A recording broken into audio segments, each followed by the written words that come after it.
Salut, c'est Marion Lefebvre.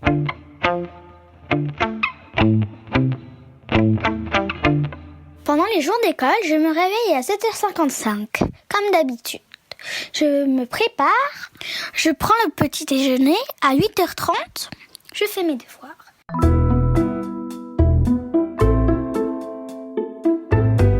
Dans une métropole, la densité de population est faible, moyenne, élevée.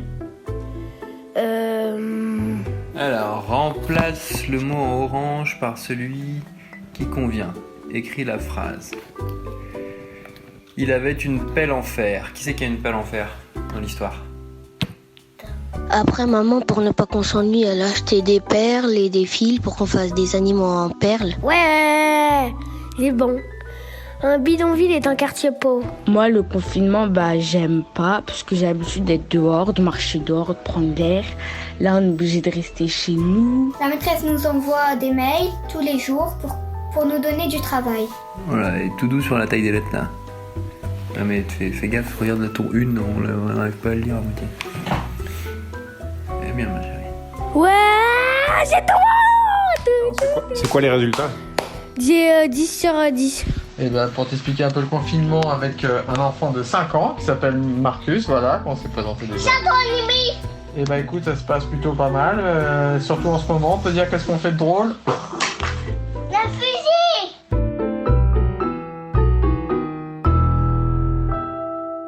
Pas de crèche, pas d'école, pas de collège, pas de lycée. Ça fait bientôt 10 jours que les parents, dans toute la France, doivent composer avec les moyens du bord pour assurer, tant bien que mal, la fameuse continuité pédagogique. Tout en jonglant parfois bien sûr avec le travail, comme on en parlait hier. Sur le papier, la situation peut sembler sous contrôle. Après tout, grâce à Internet, ça devrait être possible, non ? Sauf que tout le monde n'est pas égal quand il s'agit de travailler en ligne, tout le monde n'a pas le bon ordinateur ou même un ordinateur de disponible, tout le monde n'a pas d'endroit calme où travailler et les plateformes éducatives ne fonctionnent pas toujours. Alors, comment est-ce que les parents gèrent ça depuis le 16 mars, date de la fermeture des écoles ? Qu'est-ce que ça change du point de vue des enfants ? Qu'est-ce qui leur plaît ? Qu'est-ce qui leur manque ? Comment est-ce qu'on les occupe tout en continuant de travailler ? Comme d'habitude, on écoute vos témoignages, mais aussi ceux de vos enfants, à qui vous avez tendu le micro. Bienvenue dans Programme B.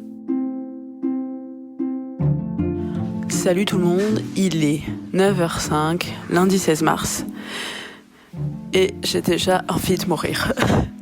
Parce que je me rends compte que le télétravail va être compliqué avec les 2 enfants. Mais j'ai imposé des règles qui fait comme si on était à l'école, c'est-à-dire que l'école commence à 9h30, on s'est levé, on a petit déjeuner, je leur ai demandé de s'habiller comme si elles allaient aller à l'école et rester dans une dynamique de travail pour éviter les cris et les disputes toutes les 5 minutes. J'ai autorisé la petite de 4 ans à ne me poser qu'une seule question par jour. Elle l'a déjà cramé. Voilà, j'espère que à 17h, ça ira bien, parce que les jours vont être longs.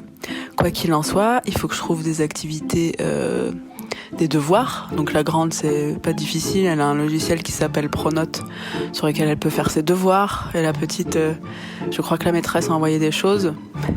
Mais attention, car il n'y a jamais de vie sans obstacle. La zone du Pré Saint-Gervais n'a pas Internet. Voilà, c'est super. Et pour l'organisation pour l'école, là, aujourd'hui, j'ai commencé à réveiller les enfants un peu plus tard quand même, parce que au lieu de les réveiller à 7h, je les réveille à 9h, comme ça, je reste avec eux. Ils font leurs devoirs qu'on les a envoyés sur Internet, sur Pronote précisément. Et après, j'essaie de corriger les fautes. S'il y a quelque chose à faire, j'apporte mon soutien. Sinon, je demande à sa sœur, qui est toi-même. Donc là, on essaie de gérer au mieux, quoi. À l'école ou peut-être à d'autres écoles, si on a des difficultés, on donne le numéro de la maîtresse et elle aussi, elle nous donne. Et on peut se parler sur WhatsApp en vidéo, elle nous aide, elle fait le travail avec nous. Et après, elle nous laisse travailler tout seul et après, on se reparle pour voir si on a bon. Et après, elle nous laisse tout tranquille. On le disait au début, l'heure est à la débrouille. On se connecte comme on peut sur les plateformes mises en place par l'Éducation nationale. Bonjour programme B, alors moi je suis prof de lettres dans un collège de banlieue parisienne, en banlieue proche, au Blanc-Ménil. J'enseigne à des classes de 4e, 3e, 6e, 5e et j'utilise au quotidien maintenant l'outil numérique qui a été mis à notre service qui s'intitule Ma classe en ligne. Ça me permet de faire cours avec des élèves de manière virtuelle. Je leur donne un horaire précis et ils se connectent. Et parmi les travaux que je leur ai demandé de faire, puisque en tant que prof de français on privilégie quand même beaucoup la production écrite, je leur ai demandé de tenir un journal de confinement dans lequel ils devaient raconter leur quotidien, les sentiments qu'ils ressentaient et les activités qu'ils faisaient. Bonjour les élèves. Bonjour. Vous allez bien ? Ça va, ça va. Ça va, merci. Est-ce que vous avez bien écrit dans votre journal de confinement ? Oui, madame. D'accord, vous êtes d'accord pour le lire ? Oui. Mes sentiments pendant cette semaine sont négatifs puisqu'on ne peut pas aller à l'école et mon ENT ne marche qu'une fois sur 2. Je ne peux rien faire à part rester chez moi avec ma famille. J'ai regardé la télé, j'ai joué avec mon petit frère. Je l'ai aussi aidé à faire ses devoirs. J'ai aidé ma mère à faire la cuisine, un gratin de pâtes et on a aussi fait un gâteau aux amandes. Nous sommes fatigués, épuisés, tristes et déçus, mais d'un côté nous sommes aussi contents puisqu'on peut dormir le matin et heureux puisque je suis avec ma famille.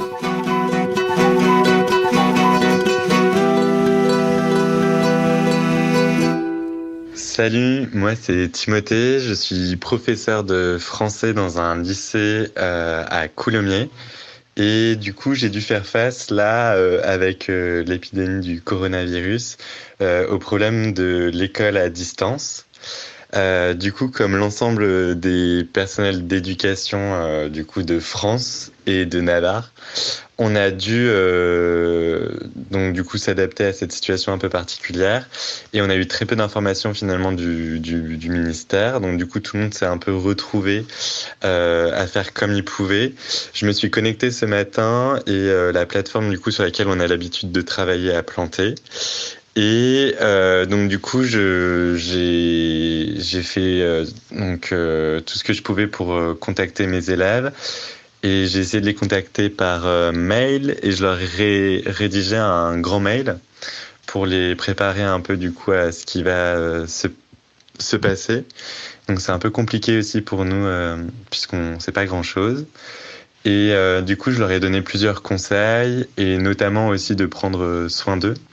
Et je leur ai donné, ça m'a fait un peu rire, du coup, une liste de films à regarder sur Netflix pour qu'ils côtoient le numérique de manière intelligente. Je leur ai donné aussi une série de podcasts à écouter. Et du coup, je leur ai donné des rendez-vous sur l'espace numérique sur lequel on travaille habituellement. Et du coup, c'est un peu l'incertitude. Et ça m'a fait rire parce que sur les groupes d'entraide de professeurs, beaucoup sont inquiets, un peu de manière hyper exagérée, et conçoivent d'utiliser Telegram ou WhatsApp pour parler avec leurs élèves. Donc voilà un peu ce qu'il en est là actuellement. Bonjour, je suis professeure de formation musicale, chant choral et chant dans un conservatoire de proche banlieue parisienne.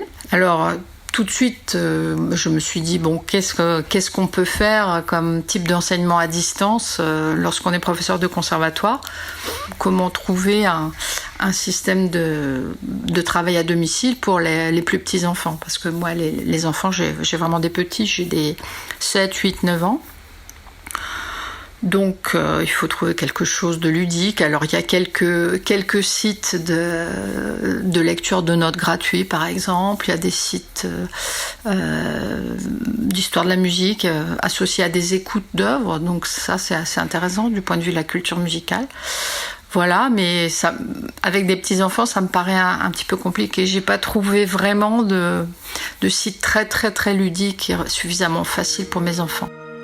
Ce tâtonnement souligne assez brutalement les inégalités entre certains élèves d'une même classe, qui ont un ordinateur pour toute la famille, une connexion Internet trop instable ou qui ne sont pas dans des environnements dans lesquels il est possible de travailler sereinement. Le fait, par exemple, là, d'avoir des cours par Skype, c'est assez compliqué parce que du coup, ça nous crée un peu une distance sociale qui est quand même importante.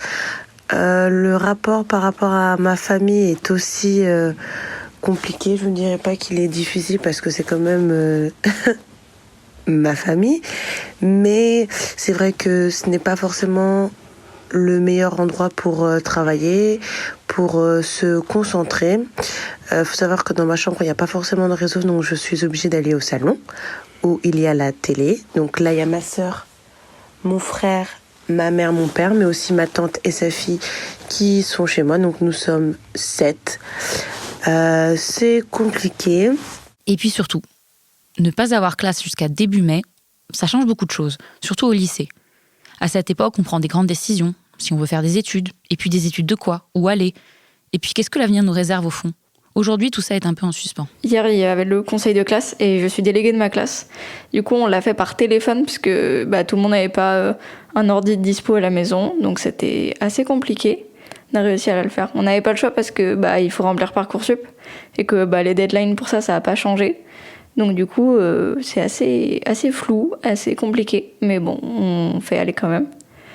Mais c'est assez perturbant de remplir Parcoursup en ce moment parce que, en fait, on prévoit un futur dont on n'a aucune idée qu'il va exister. Alors, c'est vrai, c'est le cas tout le temps en soi. On ne sait pas si demain, ce sera comme on l'a prévu.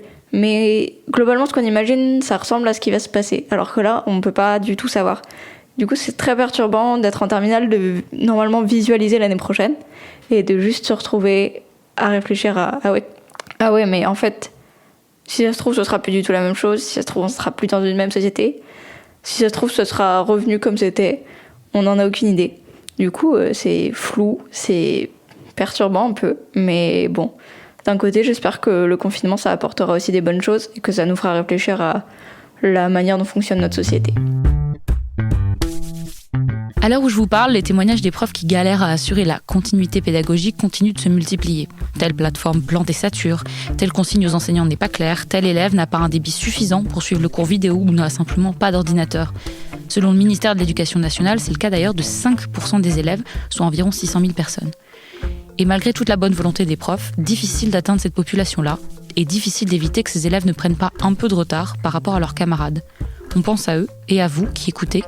La solidarité, c'est peut-être aussi aider à installer un logiciel à distance, faire un diaporama pour un exposé ou juste relire un exercice de maths quand les parents sont débordés.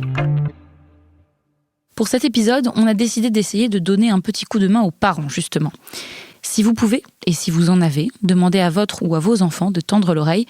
Et même si vous n'en avez pas, écoutez avec nous Le Fils de Nasreddin, un conte de Djihad Darwish issu de Sagesse et malice de Nasreddin, le fou qui était sage, publié en 1999 chez Albin Michel, avec la voix de Juliette Livartowski. Le fils de Nasreddin avait 13 ans. Il ne se croyait pas beau. Il était même tellement complexé qu'il refusait de sortir de la maison. « Les gens vont se moquer de moi », disait-il sans arrêt. Son père lui répétait toujours qu'il ne faut pas écouter ce que disent les gens, parce qu'il critique souvent à tort et à travers. Mais le fils ne voulait rien entendre. Nasreddin dit alors à son fils « Demain, tu viendras avec moi au marché. »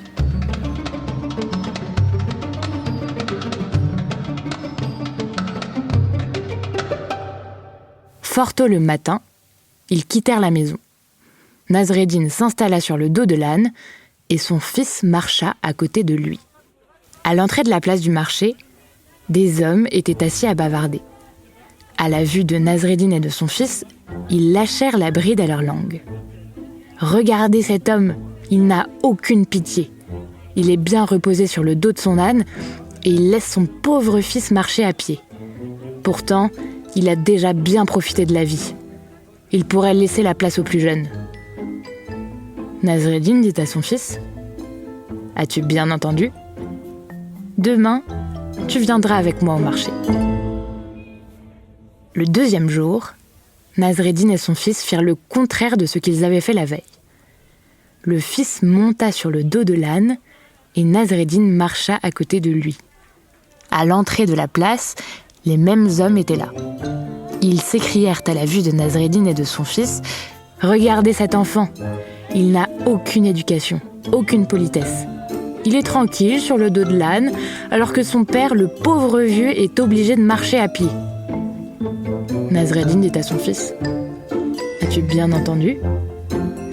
Demain, tu viendras avec moi au marché.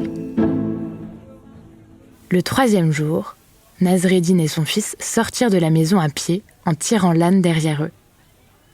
Et c'est ainsi qu'ils arrivèrent sur la place. Les hommes se moquèrent d'eux. « Regardez ces 2 imbéciles. Ils ont un âne et ils n'en profitent même pas. Ils marchent à pied sans savoir que l'âne est fait pour porter les hommes. » Nasreddin dit à son fils « As-tu bien entendu ? Demain, tu viendras avec moi au marché. »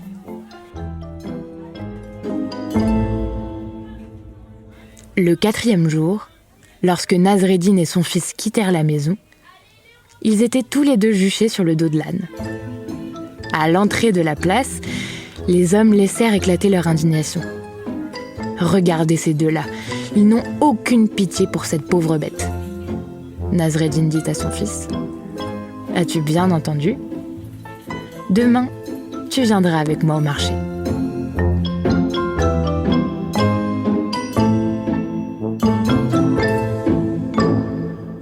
Le 5e jour, Nasreddin et son fils arrivèrent au marché portant l'âne sur leurs épaules. Les hommes éclatèrent de rire. « Regardez ces 2 fous, il faut les enfermer. Ce sont eux qui portent l'âne au lieu de monter sur son dos. » Et Nasreddin dit à son fils « As-tu bien entendu ? Quoi que tu fasses dans ta vie, les gens trouveront toujours à redire et à critiquer. Il ne faut pas écouter ce que disent les gens. » Sagesse et malice de Nasreddin, le fou qui était sage, Djihad Darwish.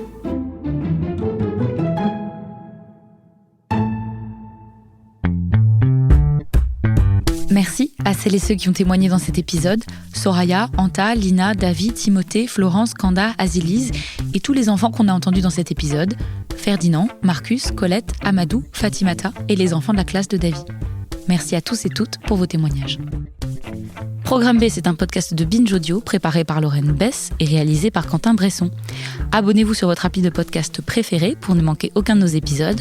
Ne sortez que si vraiment nécessaire, même si le soleil brille chez vous, et faites attention à vous. Pour nous parler comme toujours, il y a Facebook, Twitter et Instagram. Et à demain pour un nouvel épisode.